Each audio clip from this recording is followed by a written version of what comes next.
Saudi अरब के पॾही वज़ीर शहज़ादे फैसल बिन Farhan कढियल press conference में चयो आहे त पाकिस्तान में सीड़पकारी वधाइण जा मौक़ा मौजूद आहिनि।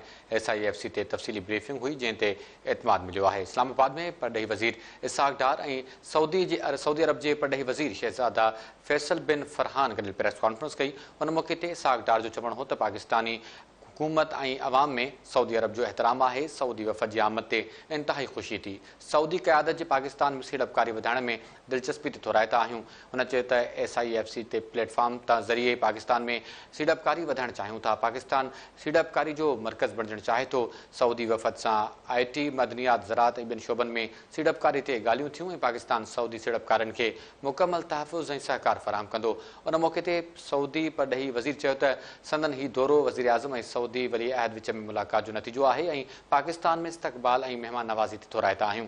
हुन चयो त पाकिस्तान में सीड़पकारी वधाइण जा मौक़ा मौजूद आहिनि। असां मुआशी तरक़ी ऐं इलाइक़े जी सूरत हाल जे लाइ गॾियल कमु कंदासीं। सऊदी पॾही वज़ीर चयो त पाकिस्तान ऐं सऊदी अरब विच में तामीरी गुफ़्तगू थी आहे। पाकिस्तान जी तरक़ीअ में भरपूर किरदारु अदा कंदासीं। सऊदी अरब खे बाज़ाब्ता तौर ISIFC बाबति आगाह कयो वियो आहे ऐं उन ते तफ़सीली ब्रीफिंग ॾिनी वई आहे।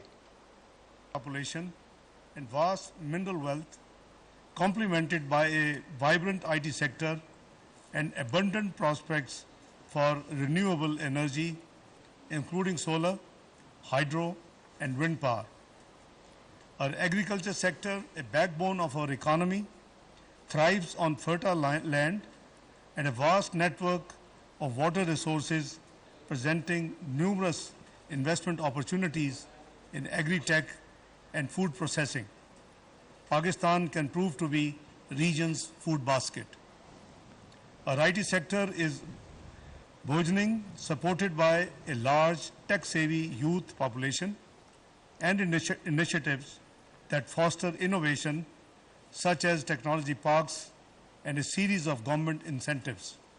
Highness, Excellencies, ladies and gentlemen, importantly, our mining sector is marked by untapped potential, especially in the expensive Tethyan Belt, known for its abundant deposits of copper, gold, and other valuable minerals. Population